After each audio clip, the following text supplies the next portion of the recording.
오늘 말씀은 사무엘상 6장 1절에서 9절까지 완악한 사람의 마음이라는 제목입니다.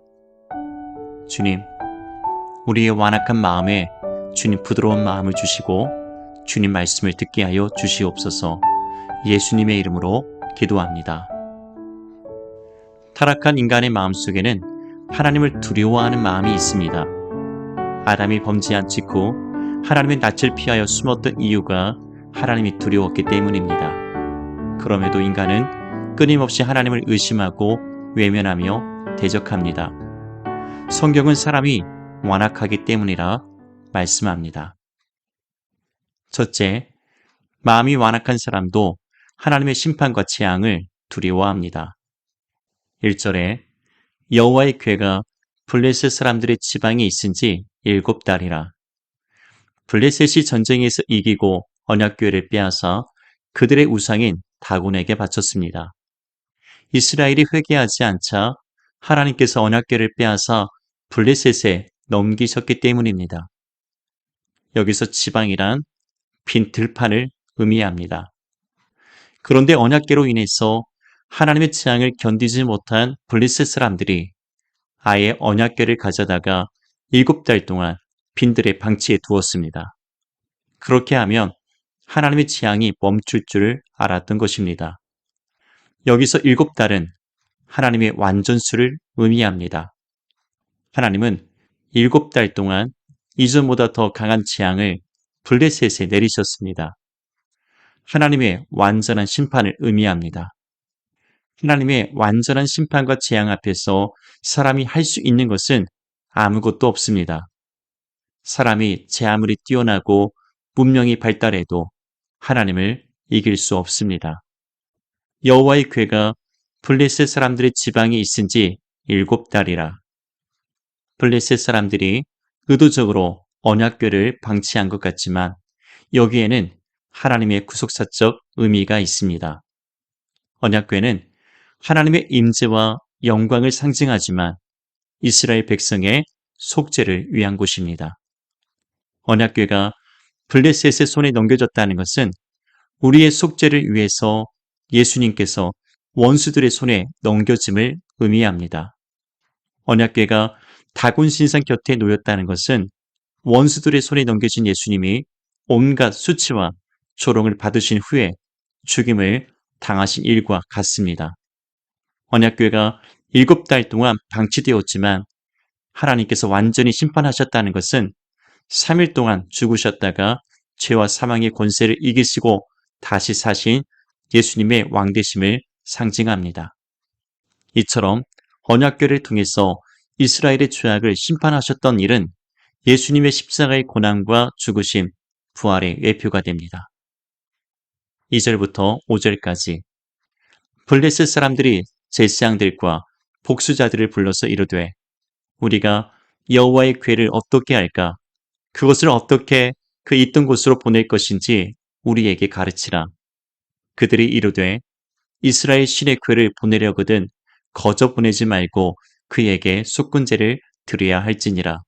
그리하면 병도 낫고 그의 손을 너희에게서 옮기지 아니하는 이유도 알리라 하니 그들이 이르되 무엇으로 그에게 드릴 속군제를 삼을까 하니 이르되 블레셋 사람이 방백의 수요대로 금독종 5과 금쥐 5마리라야 하리니 너희와 너희 통치자에게 내린 재앙이 같음이니라. 그러므로 너희는 너희의 독한 종교의 형상과 땅을 해롭게 하는 주의 형상을 만들어 이스라엘 신께 영광을 돌리라. 그가 혹 그의 손을 너희와 너희의 신들과 너희 땅에서 가볍게 하실까 하노라. 블레셋 사람들이 모여서 언약궤를 어떻게 해야 할지 깊은 시름에 빠졌습니다.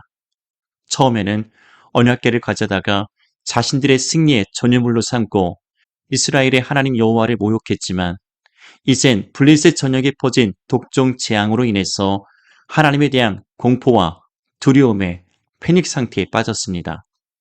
그들은 서로 책임을 전가하고 언약궤를 떠넘겼습니다. 그렇게 7달이 지났지만 여전히 속수무책이었습니다. 이처럼 하나님의 심판과 재앙 앞에서 완악한 인간은 아무것도 할 수 없다는 것을 보여줍니다. 하나님이 행하신 자연의 재앙 앞에서 인간은 늘 겸손해질 수밖에 없습니다. 블레셋 사람들이 제사장들과 복수자들을 불러서 이르되 우리가 여호와의 궤를 어떻게 할까? 그것을 어떻게 그 있던 곳으로 보낼 것인지 우리에게 가르치라. 그들이 겨우 한다는 일이 블레셋의 제사장들과 점치는 복수자들을 불러서 처방을 묻습니다. 그들이 이르되 이스라엘 신의 궤를 보내려거든 거저 보내지 말고 그에게 속건제를 드려야 할지니라. 이는 언약궤를 탈취해서 이스라엘의 신을 노엽게 했으니 이에 합당한 보상을 하라는 것입니다. 이처럼 완악했던 블레셋 사람들도 그들에게 임한 재앙으로 인해서 하나님을 두려워했습니다.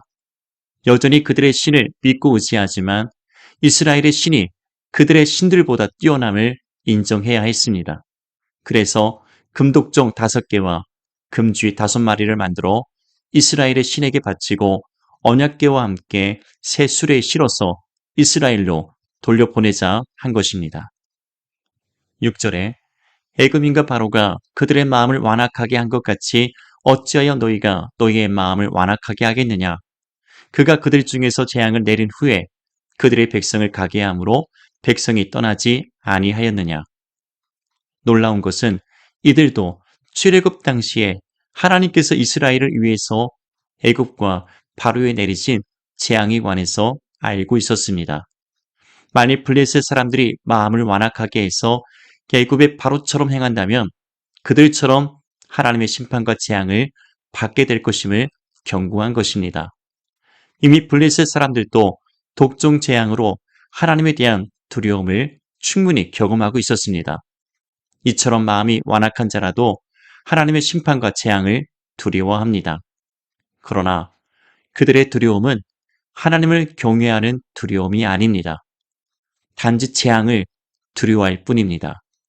당장 눈앞에서 재앙이 사라지면 또다시 그들은 바로와 같이 하나님을 대적하고 맞서게 됩니다. 결코 하나님 앞에 죄를 회개하고 돌아오지 않는 것이 완악한 자들의 모습입니다. 둘째, 마음이 완악한 사람은 그럼에도 하나님을 의심하고 시험합니다. 7절, 8절, 9절에 그러므로 새 수레를 하나 만들고 멍에를 메어보지 아니한 젖나는 소 2마리를 끌어다가 소의 수레를 메우고 그 송아지들은 떼어 집으로 돌려보내고 여호와의 궤를 가져다가 수레에 싣고 속건제로 드릴 금으로 만든 물건들을 상자에 담아 궤 곁에 두고 그것을 보내어 가게 하고 보고 있다가 만일 궤가 그 본 지역 길로 올라가서 베세메스로 가면 이 큰 재앙은 그가 우리에게 내린 것이요 그렇지 아니하면 우리를 친 것이 그의 손이 아니요 우연히 당한 것인 줄 알리라 하니라. 결국 블레셋 사람들은 그럴듯한 복수가들의 처방을 따라 준비했습니다. 그러나 그들은 자신들이 당한 심판과 재앙이 하나님이 내리신 것인지 우연히 일어난 일인지를 다시 시험코자 했습니다. 하나님에 대한 두려움을 갖고 있지만 우연한 일이기를 바랬습니다. 완악한 사람의 마음은 끝까지 하나님을 의심하고 시험합니다. 하나님이 행하신 일임을 알면서도 인정하지 않습니다. 하나님을 신뢰하고 믿는 것을 죽기보다 싫어합니다.